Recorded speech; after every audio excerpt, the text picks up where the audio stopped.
Hello everyone, आज के इस वीडियो में हम जानेंगे इंटर का हिंदी का पेपर जो कि 2022 का है। और जिसने भी 2022 में एग्ज़ाम दिया हुआ है इंटर का हिंदी का पेपर, और उसका अगर जो कोड है पेपर का आप मिलाइएगा, अगर 302 DPA होगा, तो इस वीडियो में मैं सारे इस प्रश्नों का जो है, सारे पेपर जितने भी प्रश्न दिए हुए हैं सारे का आंसर मैं बताऊँगी।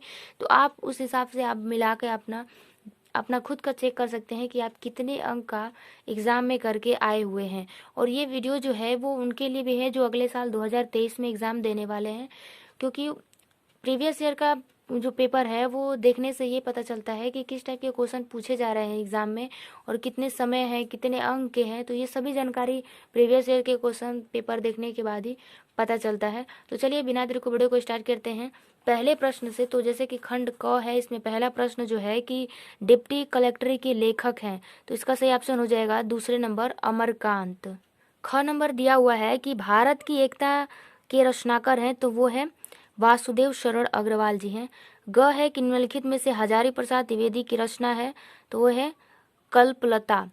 घ पूछ रहा है प्रश्न कि निम्नलिखित में से प्रोजी सुंदर रेड्डी की, यहाँ पे नहीं होना चाहिए कि रेड्डी की रचना नहीं है, क्योंकि ये जो मेरे विचार साहित्य और समाज और धरती के फूल जो हैं ये सुंदर रेड्डी जी का ही है। तो यहाँ पे प्रश्न पे होना चाहिए कि रेड्डी जी की रचना नहीं है।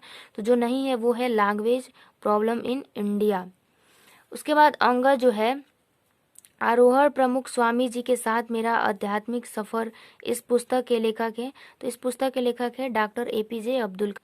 तो जैसे कि पहले प्रश्न में आपको बहुविकल्पी 5 प्रश्न मिले, वैसे ठीक दूसरे में भी ये पहला जैसे क है कि निम्नलिखित में से अयोध्या सिंह उपाध्याय हरिहौद द्वारा लिखित महाकाव्यात्मक रचना है, तो वह है वैदेही वनवास। ख दिया हुआ है कि निम्नलिखित में से मैथिली शरण गुप्त की रचना है, तो वो है सिद्धराज। ग दिया है कि अयोग्य जी की निम्नलिखित में से किस काव्य कृति पर ज्ञानपीठ पुरस्कार मिला था, तो वो मिला था कितनी नाव में कितनी बार पर। उसके बाद घ नंबर है कि निम्नलिखित में से दिनकर जी की रचना है, तो वह है परशुराम की प्रतीक्षा। अंग है कि हिमालय निम्नलिखित में से किसकी काव्य कृति है, तो ये है महादेवी वर्मा। उसके बाद प्रश्न तीसरा जो है गद्यांश दिया हुआ है, इसमें आपको पहचानना है कि कौन से चैप्टर से है और कौन इसको लिखे हुए हैं। तो जैसे कि इसमें राष्ट्र की आपको राष्ट्र दिख रहा है, तो ये राष्ट्र के स्वरूप चैप्टर से है, जिसके लेखक हैं वासुदेव शरण अग्रवाल जी का है। तो इसके बाद अथवा करके दिया हुआ है, अगर आपको पहला प्रश्न नहीं आ रहा है तीसरा का, तो अथवा करके दिया हुआ है रमणीयता और नित्य न्यूनतना अन्योश्रास्त्रित, ये बताती हूँ किस चैप्टर। तो ये जो चैप्टर है ये चैप्टर है भाषा और आधुनिकता से, जिसको लिखे हैं जी सुंदर रेड्डी। तो ये दिया हुआ है कि रमणीयता और नित्य न्यूनता अन्योन्श्रित है, रमणीयता के अभाव में कोई भी चीज़ मान्य नहीं है। इसका आपको व्याख्या करके लिखना है। जितने भी ये हैंड बस आपको ये ऐसे दिया रहेगा आपको रेखा खींच के, तो इसी का बस आपको व्याख्या करना रहता है कि इसका मतलब यहाँ से लेकर इसका मतलब क्या होगा। तो ये 2 प्रश्न है, इन दोनों प्रश्न में से आपका जो आता है वो आपको एक ही बस करना है। उसके बाद चौथे नंबर पे है कि कहते आते थे यही अभी नरदे ही माता न कुमाता पुत्र को पुत्र भले ही। तो पुत्र को पुत्र की अगर बात है तो आप समझ जाइएगा कि ये है कैकेयी के अनुपात से, जिसको लिखे हैं मैथिली शरण गुप्त जी।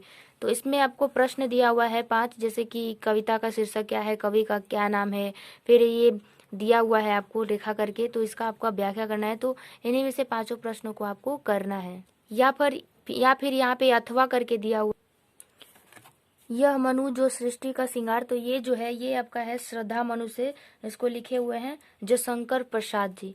उसके बाद 5वां जो आता है कि निम्नलिखित में से किसी एक लेखक का साहित्य परिचय देते हुए उनकी प्रमुख कृतियों का उल्लेख कीजिए। इसमें अधिकतम शब्द सीमा जो है वो 80 शब्द का होना चाहिए। तो जिसमें कि प्रो जी सुंदर रेड्डी हैं, डॉक्टर हजारी प्रसाद द्विवेदी हैं, डॉक्टर वासुदेव शरण अग्रवाल। हजारी प्रसाद द्विवेदी का हमेशा पूछा जाता है।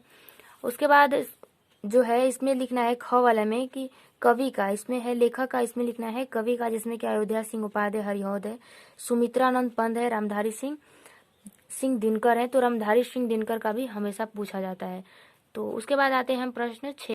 इसमें कह रहा है कि ध्रुव तारा या फिर बहादुर कहानी का सारांश लिखे। जो ध्रुव तारा या बहादुर जो कहानी है उसके मेन कहानी का सारांश क्या है, उसमें क्या बताना चाह रहा है। या फिर अगर इन दोनों में से आपको नहीं आ रहा है तो अथवा करके दिया हुआ है पंचलाइट और बहादुर है।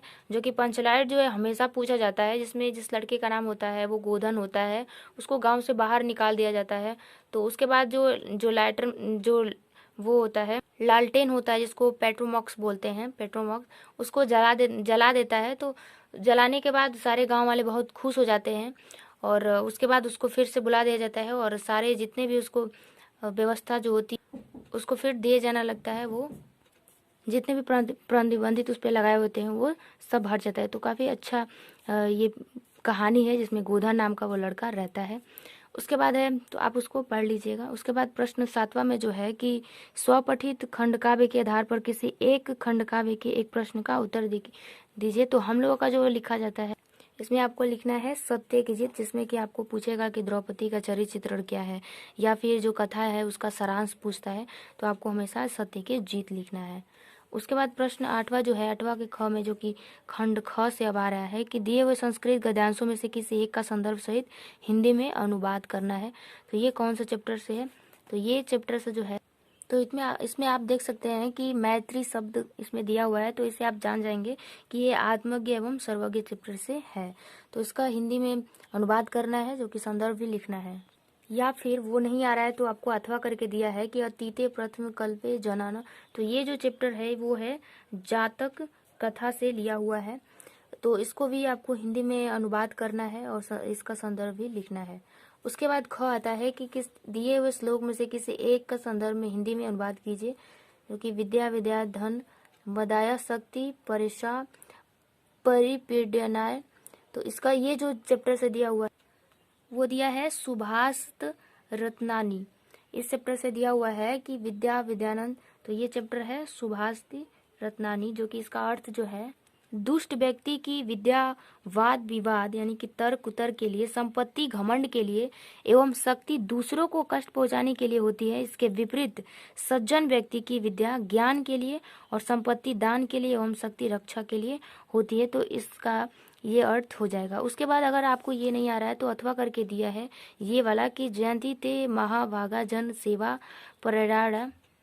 तो इसका अर्थ हो जाएगा कि जन सेवा में जो प्रयाण जो जिसका अर्थ जो है कि तत्पर वो व्यक्ति महापुरुष जयशील होते हैं जिनके यश रूपी शरीर को कहीं भी बुढ़ापे या मृत्यु की भय नहीं होती है। यहाँ कहने का तात्पर्य यह है, मतलब है कि जो लोग अपना जीवन में जन कल्याण के लिए समर्पित कर देते हैं उनकी कृति मृत्यु के बाद भी वो हमेशा जीवित रहती है। तो इस श्लोक का ये अर्थ होगा। तो इन दोनों में से जो आपको समझ में आ रहा हो आप वो कर सकते हैं, या दोनों में से आप कोई भी किए होंगे तो जिसका अर्थ हमने बताया तो उस हिसाब से आपको समझ में आया होगा कि आप गलत किए हुए हैं या फिर सही किए हुए हैं। तो आते हैं हम 9वें प्रश्न पे, जो कि है कि निम्नलिखित मुहावरों को लोकोक्तियों में से किसी एक का अर्थ लिखकर अपने वाक्य में प्रयोग करना है। जैसे कि अपने पैर पे खड़े होना यानी कि स्वावलंबी होना, मक्खन लगाना यानी कि किसी को मजा चखाना, या फिर कहे तो चापलूसी करना। तो इस तरह से वो, जैसे कि ये रहा सावन हरे ना भादो सूखे, तो इसका मतलब ये है कि सदैव एक ही स्थिति में रहना। जिसका वाक्य जैसे कि मान लीजिए जैसे कि संतों का आचरण सावन हरे ना भादो सूखे जैसा होता है, तो इस तरह से वाक्य प्रयोग करना है। तो अब आते हैं प्रश्न 10वें पर। इसमें कह रहा है कि निम्नलिखित शब्दों के संधि विच्छेद के सही विकल्प का चयन करिए। तो अंतरात्मा का होगा सही संधि विच्छेद, इन चारों में से बताना है। तो इसका होगा अंतर्धन आत्मा। उसके बाद जो दूसरा है कि नरेंद्र का सही संधि विच्छेद है, तो इसका हो जाएगा ब नंबर नरधर इंद्र। उसके बाद तीसरा जो है पवित्रम का सही संधि विच्छेद क्या है, इसका आपको कमेंट करके बताना है क्योंकि क्वेश्चन जो है ये काफ़ी आसान है। उसके बाद जो ख है इसमें पूछ रहा है कि दिए गए निम्नलिखित शब्दों की विभक्ति और वचन के अनुसार सही विकल्प का चयन कीजिए। तो इसका हो जाएगा ब नंबर तृतीय विभक्ति एक वचन। उसके बाद दूसरा जो है कि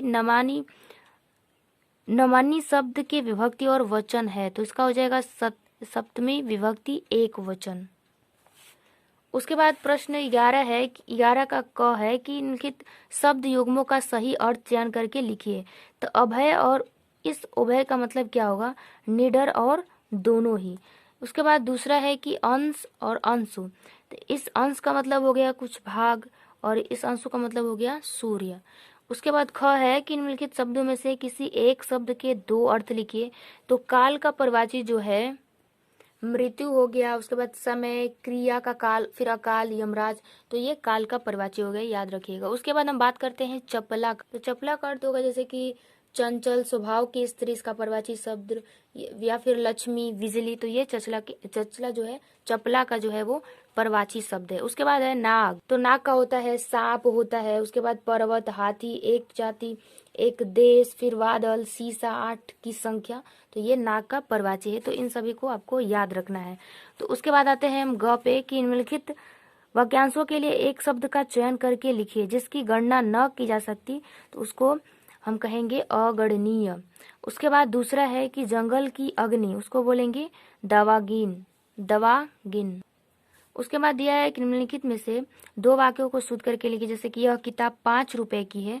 तो इसको आप खुद सही कर सकते हैं कि ये पढ़ने पे से ही समझ में आ रहा है कि ये गलत दिया हुआ है। यह किताब 5 रुपए की है, तो इसका होगा सही अर्थ ये किताब 5 रुपए का है। उसके बाद जैसे दिया है तुलसीदास पक्के ईश्वर के भक्त थे, तो इसका होगा कि तुलसीदास पक्के ईश्वर के भक्त थे, ये दिया हुआ है। तो इसका सही अर्थ जो होगा वो होगा तुलसीदास ईश्वर के भक्त थे। उसके बाद तीसरा जो है कि इलाहाबाद जाने के अनेकों रास्ते हैं, तो यहाँ पे होगा कि इलाहाबाद जाने के अनेक रास्ते हैं, अनेकों नहीं होगा, अनेक रास्ते हैं। तो इस तरह से आप इसको सही कर सकते हैं, खुद ही कर सकते हैं।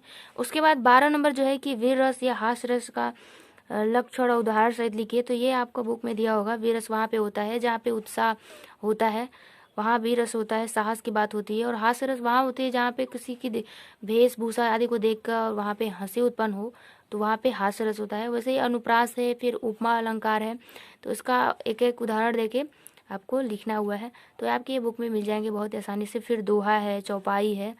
उसके बाद आपका 13 नंबर जो है कि किसी विद्यालय के प्रबंधक के नाम प्रवक्ता पद पर अपने नियुक्ति हेतु पर एक आवेदन पत्र लिखिए। या फिर होजरी की दुकान खोलने के लिए किसी बैंक के शाखा प्रबंधक को एक आवेदन पत्र लिखिए जिसमें कि ऋण की मांग की गई हो। तो आपको क्या लिखना है कि ये बहुत ही आसान आपका पत्र है, सेवा में। उसके बाद आपको लिखना है कि श्री प्रबंधक जी। उसके बाद आपको कॉलेज का नाम लिखना है, वहाँ पे कॉलेज का नाम लिख दीजिए। या फिर विषय आप लिखेंगे कि विषय में क्या है कि प्रवक्ता पद पर नियुक्ति हेतु आवेदन पत्र, विषय में आपका ये रहेगा। उसके बाद आपको नीचे से लिखना है महोदय या फिर श्रीमान। आप उसके बाद आप अपनी बातें लिख सकते हैं। तो ये बहुत ही आसान आपका ये पत्र आया हुआ है आवेदन पत्र लिखने के लिए, या फिर आप ऋण की मांग के लिए लिख सकते हैं। उसके बाद 14 नंबर जो है आपका निबंध वाला जो है कि भ्रष्टाचार समस्या और समाधान, जो कि आपके सीरीज में दिया होगा या फिर बुक में दिया होगा। वन संपदा और उसकी उपयोगिता, दहेज प्रथा क्या है, दहेज प्रथा पे तो आप लिख सकते हैं। अतीत मतलब पहले होता था जो, और वर्तमान में क्या है, दहेज जो प्रथा की क्या हो रही है या आप देख पा रहे हैं, और आप अच्छे से इसको लिख पाएंगे क्योंकि आप इसके बारे में आप बहुत कुछ जानते हैं और देख भी रहे हैं अपने आसपास। उसके बाद है भारत में आतंकवाद, ये भी बहुत ही अच्छा दिया हुआ है, जैसे कि भारत में आतंकवाद कैसे होते हैं, कारण क्या हो सकते हैं, निवारण उसका फिर क्या है, जनसंख्या नियंत्रण, परिवार नियोजन का महत्व, ये तो बहुत ही ज़रूरी है। जनसंख्या जैसे आपको पता है कितना बढ़ रहा है, उसको नियंत्रण करने में क्या मतलब सरकार भी क्या कर रही है, क्या क्या व्यवस्था है, क्या क्या स्कीम है, परिवार नियोजन के क्या क्या महत्व है। तो इस तरह से आपको निबंध लिखना है जिसमें से आपको सिर्फ एक लिखना है जो कि कम से कम आपका 2.5 पेज या फिर 3 पेज का हो।